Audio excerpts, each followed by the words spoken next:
मलाड, जहां पर राजस्थान के सीएम भजनलाल के शर्मा अंदर प्रवासी राजस्थानियों से संवाद कर रहे हैं। एक मेहमान नवाजी है और अतिथि स्वागत है। मैं धन्यवाद देना चाहता हूं राजपुरोहित जी को।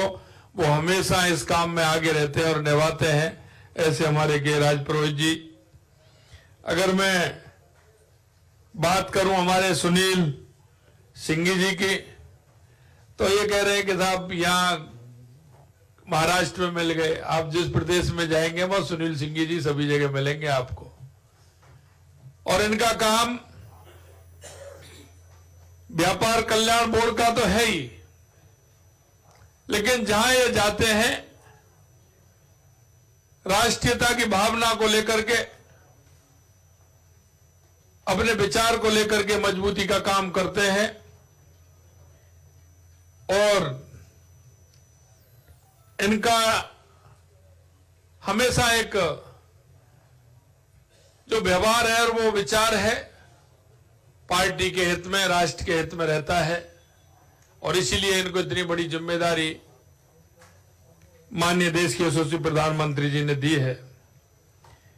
यहां के युवा मोर्चा के अध्यक्ष भाई तेजेंद्र सिंह जी, हमारे राज्यसभा के सांसद, पार्टी के हमारे वरिष्ठ नेता सम्मानीय राजेंद्र गहलोत जी, हमारे कई बार के विधायक और हमारी विधानसभा में सचेतक सम्मानीय जोगेश्वर गर्ग साहब, यहां के मंडल के अध्यक्ष भाई सुनील कोहली जी, सत्यप्रकाश सिंह जी, ब्रजेश सिंह जी, यूनिस खान जी, हमारे खीमाराम चौधरी साहब, हमारे माननीय पूर्व विधायक और हमारे जिले के अध्यक्ष जोधपुर के शहर के रहे हैं ऐसे मन्नू भाई, और सभी इस कार्यक्रम में आए मेरे राजस्थान के कोने कोने से, अधिकतर जो यहां आकर के अपनी जन्मभूमि से कर्म भूमि में जो अपनी भूमिका निभाने वाले, ऐसे मेरे सभी प्रवासी राजस्थानी भाइयों और बहनों। सबसे बड़ी बात यह है कि आपने जिस गर्मजोशी के साथ, जब मैं रात को आया, रात से लेकर के अब तक आपने जो स्वागत किया है, मैं सही कहना चाह रहा हूं कि मुझे ऐसा लगता नहीं है कि मैं राजस्थान में नहीं हूं। महाराष्ट्र और मुंबई में रहते हुए भी अपने आप में महसूस कर रहा हूं कि मैं राजस्थान के अंदर हूं। हमारे गोपाल शेट्टी जी भी हमारे बीच में आए हैं। हमारे प्रभारी के रूप में इन्होंने बहुत अच्छा काम किया है। एक बार गोपाल जी के लिए भी एक बार तालियां बजाएं। मुझे गर्व है कि मैं आपके बीच में खड़ा हूं और मैं इस बात को या नहीं, क्योंकि मेरे को लोकसभा के चुनाव में आने का भी मौका मिला। मैं यहां पीयूष जी के चुनाव में भी आया, कई लोकसभा में मैं यहां मुंबई में गया, महाराष्ट्र के कई जगह मेरे जाना हुआ, लेकिन बाकी देश के अन्य प्रांतों में भी मैं गया। हमारे सिंघी जी कह रहे थे कि जहां नहीं पहुंचे रेलगाड़ी वहां पहुंचे मारवाड़ी। ऐसा नहीं है। जहां नहीं पहुंचे रेलगाड़ी, जहां नहीं पहुंचे बैलगाड़ी, रेलगाड़ी बैलगाड़ी, वहां पहुंचे मारवाड़ी। और सबसे बड़ी बात मैं आपको कहना चाहता हूं, मुझे प्रसन्नता होती है मेरे भाई और बहनों, मन में, देश में तो है ही, लेकिन बाहर की कंट्रियों में भी मैं गया।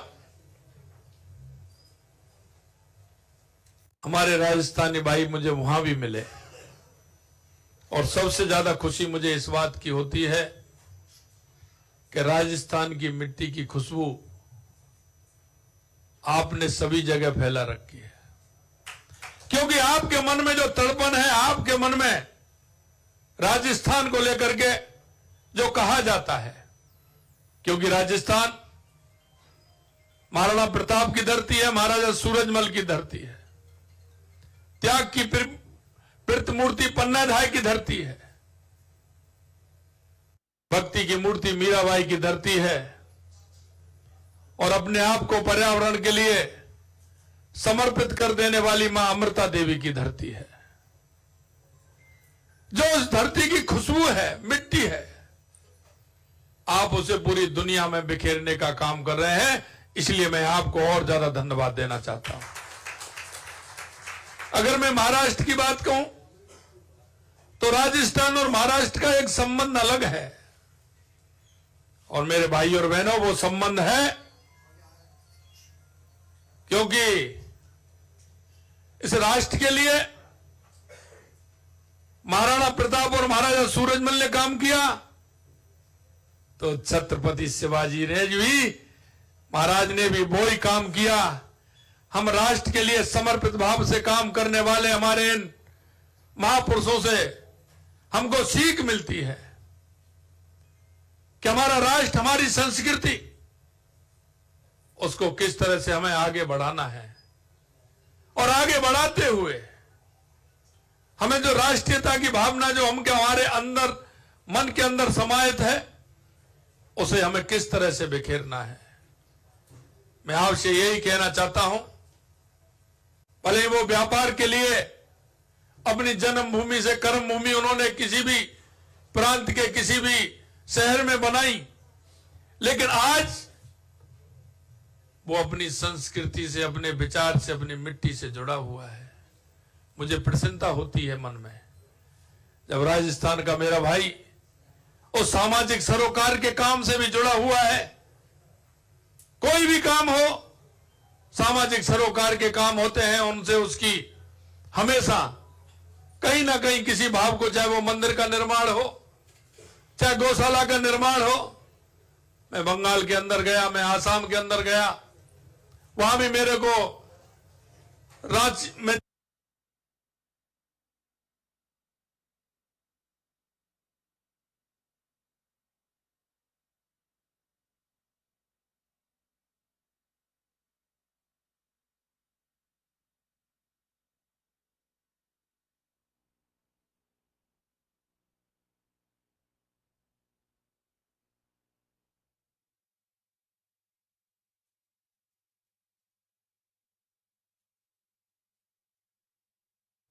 मैंने देखा कि उन्होंने ऐसा काम अपने हाथ में लिया है, प्याऊ बनाने से लेकर के, गरीबों को भोजनशाला चलाने से लेकर के, शमशान घाट का जीर्णोद्धार करने से उसको सुंदर बनाने का काम किस तरह से हमारे भाइयों ने किया है।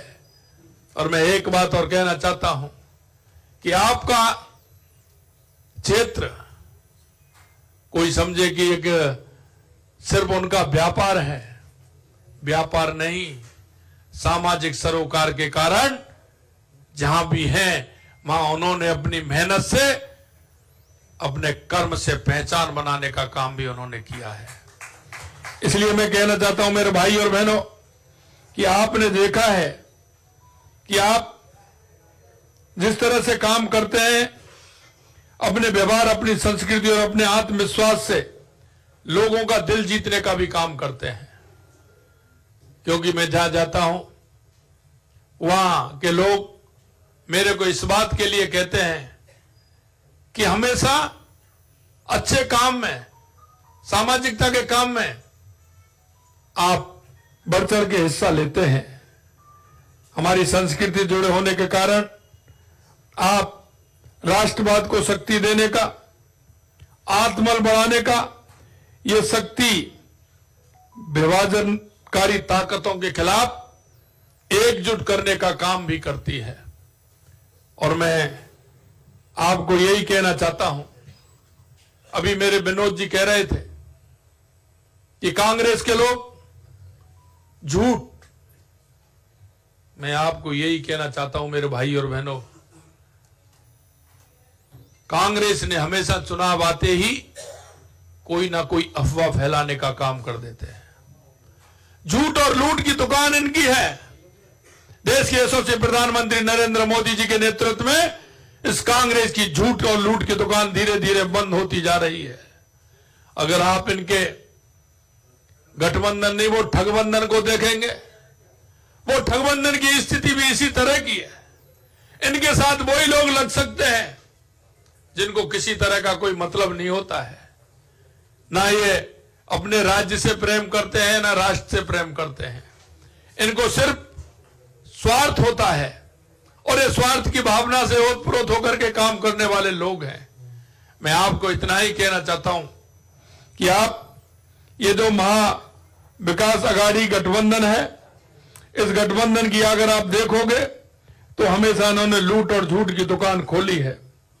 आपने देखा होगा सीएए का विरोध करना है, वो लोग जो जिस तरह से यहां आतंकवाद में शामिल होते हैं उनका सहयोग करना, औरंगाबाद का नाम छत्रपति संभाजी नगर रखा, इन्होंने क्यों विरोध किया ये भी आपको देखना है। मैं इतना कहना चाहता हूं, ट्रिपल तलाक समाप्त करने का विरोध भी इन्होंने किया और वक्फ कानून में संशोधन का विरोध भी यही कर रहे हैं।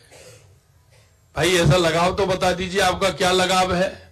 मैं आपको कहना चाहता हूं, हमेशा तुष्टीकरण के आधार पर इन्होंने राजनीति की है और उनको भोले वाले लोगों को भी इन्होंने जिस तरह से तुष्टीकरण के आधार पर उनको वोट की चिंता करते हुए इन्होंने काम किया है। मैं आपको इतना ही कहना चाहता हूं कि हमेशा कांग्रेस सिर्फ लूट और झूठ और वोट की बात करती है। और चुनाव आते हैं, आपने देखा होगा लोकसभा के चुनाव में आरक्षण को लेकर के किस तरह का अफवाह इन्होंने फैलाया था। और आपने देखा आरक्षण लोकसभा के चुनाव के बाद कहीं कोई कांग्रेसी किसी के पास आया क्या? क्योंकि चुनाव आ गया, अब भी कोई ना कोई नया सबूका छोड़ने का काम ये कांग्रेस के लोग करेंगे। मैं आपसे इतना ही कहना चाहता हूं, हमेशा जब चुनाव आते हैं तो इनकी झूठ की राजनीति प्रारंभ हो जाती है। जनता के अंदर कोई ना कोई अफवाह फैलाने का काम ये करते हैं, इसलिए इनसे सावधान भी रहना है और इनको जवाब भी देना है। आपने देखा होगा कि कांग्रेस कभी विकास की बात नहीं करती, कांग्रेस कभी किसी की हिमायती नहीं रही। आपने देखा होगा अभी उनका आज मैंने ऐड देखा था और ये ऐड राजस्थान में भी दिए थे इन्होंने। और जब इनकी सरकार आई थी उस समय भी किसानों से वायदे किए थे, युवाओं से वायदे किए थे। और आप कर्नाटक में इनकी स्थिति देख लीजिए, हिमाचल में इनकी स्थिति देख लीजिए कि जब ये आते हैं तो किस तरह के वायदे करते हैं। आज मैं आपसे कह सकता हूं, राजस्थान में हमारी सरकार को 11 महीने हुए हैं, लेकिन हमने जो संकल्प पत्र में वायदे किए थे आपने देखे होंगे, हमने उस संकल्प पत्र में 11 महीने के अंदर लगभग 50% वायदों को पूरा किया है। क्योंकि देश के यशस्वी प्रधानमंत्री नरेंद्र मोदी जी कहते हैं और जो कहते हैं वो ही करते हैं, ये देश की जनता को विश्वास है। और भारतीय जनता पार्टी हमेशा वही कहती है जो करती है। आपने देखा होगा अभी हमारे सिंह जी बता रहे थे कि आपने जो बजट दिया है, मैं आपको एक बात और कहना चाहता हूं मेरे भाई और बहनों, देश के यशस्वी प्रधानमंत्री नरेंद्र मोदी जी किसान सम्मान निधि देते हैं, किसी जाति धर्म को पूछते हैं क्या? कोई किसी में अंतर करते हैं क्या? हम खाद्यान्न सुरक्षा देते हैं, किसी में अंतर करते हैं क्या? प्रधानमंत्री ग्राम सड़क योजना के माध्यम से हम गांव में सड़क निकालते हैं, सड़क निकलते कोई हम किसी की जाति और धर्म पूछते हैं क्या? यही नहीं मेरे भाई और बहनों, प्रधानमंत्री आवास में हम सबको समान मानते हुए आवास देते हैं, उसमें जाति धर्म पूछने का काम करते हैं क्या? क्योंकि भारतीय जनता पार्टी सबका विकास सबका विश्वास के को लेकर के चलती है। और यही मैं आपसे कहना चाहता हूं, हमने जो जनता के बीच में जो वायदा किया उस एक एक वायदे को पूरा किया है। और हम कहना चाहते हैं, हमारी 200 विधानसभा राजस्थान के अंदर है, कोई भी व्यक्ति ये नहीं कह सकता कि किसी एक विधानसभा में हमने बजट नहीं दिया है। हमने जो हमारे की आवश्यकता थी, वहां के जनप्रतिनिधियों वहां के कार्यकर्ताओं ने जो आवश्यकता बताई, उन आवश्यकता के आधार पर हमने उनको पूरा बजट देने का काम किया है। और पहला बजट हमने इसलिए दिया कि हमारा पहला बजट उसको पूर्ण करें। और मैं आपको विश्वास दिलाता हूं, जो बजट हमने 4 महीने पहले जुलाई के अंदर 5 महीने पहले दिया था, उस बजट की क्रियान्वित भी हो गई और 95% स्थान जहां चिन्ह थे वो भी काम हो गया और उनको पूरी तरह से पास कर दिया। ये भी मैं आपको बताना चाहता हूं। हमने कहा है किसानों को सम्मान निधि देने का काम किया, वो भी किया। हमने 450 रुपए सिलेंडर की बात की तो वो भी दिया। हमने पेट्रोल डीजल सस्ता करने का काम किया तो राजस्थान में 7 रुपए 57 पैसे और 6 रुपए 42 पैसे डीजल और पेट्रोल में कम करने का काम किया। तो हमने जो कहा वो करके दिखाया। मैं अगर आपको इस तरह से बताना चाहूं तो आपने देखा होगा सामाजिक सुरक्षा पेंशन को भी हमने 15% बढ़ाने का काम किया। हमने हमारे जनप्रतिनिधियों का भत्ता भी बढ़ाने का काम किया। एक भी काम ऐसा नहीं जो हमने वायदा किया और हमने नहीं किया। आपने देखा होगा पेपर लीक युवाओं के साथ किस तरह से कुठाराघात हो रहा था। हमने कहा था कि हम एसआईटी गठित करेंगे, इन सबको गिरफ्तार करेंगे और आपने देखा 200 से ऊपर लोगों को गिरफ्तार करने का काम हमारी सरकार ने किया है। यही नहीं, जितने भी पेपर हमारे 11 महीने में हुए हैं एक भी पेपर लीक नहीं हुआ। ये हमारी देख लीजिए कि हमने एक भी राजस्थान में पेपर लीक हुआ हो। इसलिए मैं कहना चाहता हूं मेरे भाई और बहनों, अभी आपने देखा होगा कि हम राजस्थान 9, 10, 11 दिसंबर को है। मैं सभी, क्योंकि आपका भी कार्यक्रम है 10 तारीख को, आपको भी मैं निमंत्रण देने के लिए आया हूं। प्रवासी राजस्थान का कार्यक्रम भी 10 दिसंबर को है। मैं आप सभी से कहना चाहता हूं, क्योंकि जहां भी मैं लोकसभा के चुनाव के अंदर पूरे देश के अंदर जिन जिन प्रदेशों में कहा, वहां से मांग आई थी। उन्होंने कहा कि भाई साहब हम राजस्थान में भी करना चाहते हैं। आपके लिए राजस्थान के द्वार खुले हुए हैं, आप आइए राजस्थान के अंदर अपना उद्योग लगाइए और जो हमारी सरकार ने आपसे एक एक वायदा किया है निश्चित रूप से हम पूरा करेंगे। मैं आप सभी से आग्रह करना चाहता हूं, क्योंकि अभी कह रहे थे कि राजस्थान की बहुत बड़ी संख्या है गोपाल जी यहां। और ये राजस्थान की संख्या तो है ही, लेकिन एक एक राजस्थानी 1000 के बराबर है, 1000 के बराबर। ये भी मैं आपको विश्वास दिलाता हूं, क्योंकि उसके सामाजिक सरोकार के कार्य होते हैं। वो लोगों के दुख में दर्द में हमेशा सहयोग करता है। उसका जो दायरा है, एरिया है, वो बहुत बड़ा है। इसलिए मैं आप सभी से कहना चाहता हूं, आप उस अपने दायरे को और बढ़ाइए, सब लोगों को बताइए। एक एक व्यक्ति के पास, एक एक अपार्टमेंट में, एक एक कॉलोनी में जहां आपके लोग हैं, आपको मिलते हैं, रिश्तेदार हैं, मिलने वाले हैं, व्यापार के संबंध हैं, आपके सामाजिक संबंध हैं, उन सभी संबंधों के आधार पर आप एक एक व्यक्ति, मुझे पता है आपके मोबाइल में कोई भी ऐसा व्यक्ति नहीं है जिसके मोबाइल में 1000, 500, 2000, 2500, 5000 नंबर नहीं हो। उन सभी को मैसेज करिए, उन सभी को बताइए कि आवश्यकता है आज ऐसी सरकार की जो हमारे महाराष्ट्र का विकास कर सके, हमारे मुंबई का विकास कर सके। आप सभी से मैं अपील करना चाहता हूं, हमारे होनहार उम्मीदवार विनोद सेलार जी को भारी मत से आप विजयी बनाएं और महाराष्ट्र में डबल इंजन की सरकार बने, जिससे हमारा विकास लगातार हमारा विकास हो।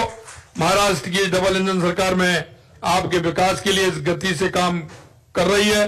आपके मलाड में मिड चौकी फ्लाईओवर बनने से वर्षों पुरानी ट्रैफिक जाम की समस्या से मुक्ति मिली है। इस बार विनोद सेलार जी की जीत के साथ बरसोड़ा, क्योंकि ये मेरे पास आया था, बरसोड़ा मंड लिंक सीवरेज का काम भी बहुत जल्दी पूरा हो जाएगा, जिससे आपके आवागमन में किसी प्रकार की कोई परेशानी नहीं होगी। ये भी मैं आपको विश्वास दिलाना चाहता हूं। अंत में मैं आपसे इतना कहना चाहता हूं कि हमारा ये महायुति की सरकार आएगी। मैं विश्वास दिलाता हूं कि जिस तरह से महाराष्ट्र की महायुति सरकार ने राज्य के भविष्य को संवारने के लिए कठोर मेहनत की है, आने वाले समय में विकास की गति और तेज करेगी। महायुति सरकार ने जो भी वायदे किए हैं उन सभी को पूरा करने के लिए एक स्पष्ट रोड मैप तैयार किया है। इस रोड मैप में राज्य को आत्मनिर्भर समृद्धशाली बनाने के लिए एक साथ कई कदम उठाए जाएंगे। महायुति सरकार महिलाओं के सशक्तिकरण में किसी तरह की कोई कोर कसर नहीं छोड़ेगी। और मैं इतना कहना चाहता हूं, आपके यहां जो हमारे संकल्प पत्र में जो वायदे किए हैं, निश्चित रूप से हमारी सरकार, क्योंकि जो हमारा संकल्प पत्र होता है वो एक हमारा आधार होता है और उस संकल्प पत्र के आधार पर हमारी सरकारें काम करती हैं। इसलिए मैं आपको यही विश्वास दिलाना चाहता हूं कि हमारी सरकार उस संकल्प पत्र को लेकर के काम करेगी और उस संकल्प पत्र के आधार पर हमारी सरकार चलेगी। महाराष्ट्र की अर्थव्यवस्था को मजबूत बनाने, समाज को समृद्ध बनाने के लिए हमें एकजुट होकर महायुति को वोट देना है। आपके समर्थन से, जैसा मैंने कहा, डबल इंजन सरकार आपके सपनों को साकार करेगी और महायुति सरकार आपके साथ हमेशा आपके साथ खड़ी रहेगी। आप सभी का आशीर्वाद हमारे लिए बहुत मायने रखता है। मैं आपको विश्वास दिलाता हूं कि जिस तरह से आप भाजपा के साथ खड़े हैं, वैसे ही सरकार भी आपके साथ खड़ी रहेगी, यह मैं आपको विश्वास दिलाता हूं। मलाड की यह पुकार अब की बार विनोद सहलार, मलाड की यही पुकार अब की बार, मलाड की एक पुकार। अंत में इतना ही कहना चाहता हूं और मैं विशेषकर मेरे प्रवासी भाइयों से कहना चाहता हूं, आज से आपको नींद नहीं आनी चाहिए, क्योंकि आपके मोबाइल में मुझे पता है, और अगर आप निकल गए तो मुझे आपकी ताकत का एहसास है। इसलिए आपसे यही निवेदन करना चाहता हूं, यह मलाड की सीट नहीं, हमारे राजस्थानी भाई पूरे महाराष्ट्र के अंदर जहां हैं, सभी से मैं निवेदन करना चाहता हूं कि आप सभी अपनी भूमिका में आए और आप अपने संबंधों को, अपने रिश्तेदारों को, सभी को आगे लाते हुए आप महायुति की सरकार बनाएं। ऐसा मेरा आप सभी से आग्रह है। आप सभी ने मेरा जो मान और सम्मान किया है, उसके लिए मैं आपको दिल की गहराइयों से बहुत बहुत धन्यवाद और साधुवाद देना चाहता हूं और आपसे कहना चाहता हूं, मुझे पता है आप जल्दी खाटू श्याम आने वाले हैं, सालासर आने वाले हैं, करणी माता आने वाले हैं। इसलिए मैं आप सभी से आग्रह करना चाहता हूं कि आप आइए और 10 दिसंबर को दर्शन करके भी आइए और राजस्थान का निमंत्रण भी स्वीकारिए। आप सभी को बहुत बहुत धन्यवाद। जय हिंद, जय भारत, जय राजस्थान, जय महाराष्ट्र। सर, मैं आपको बताऊं, आप एक ऐसे राज्य के मुखिया हैं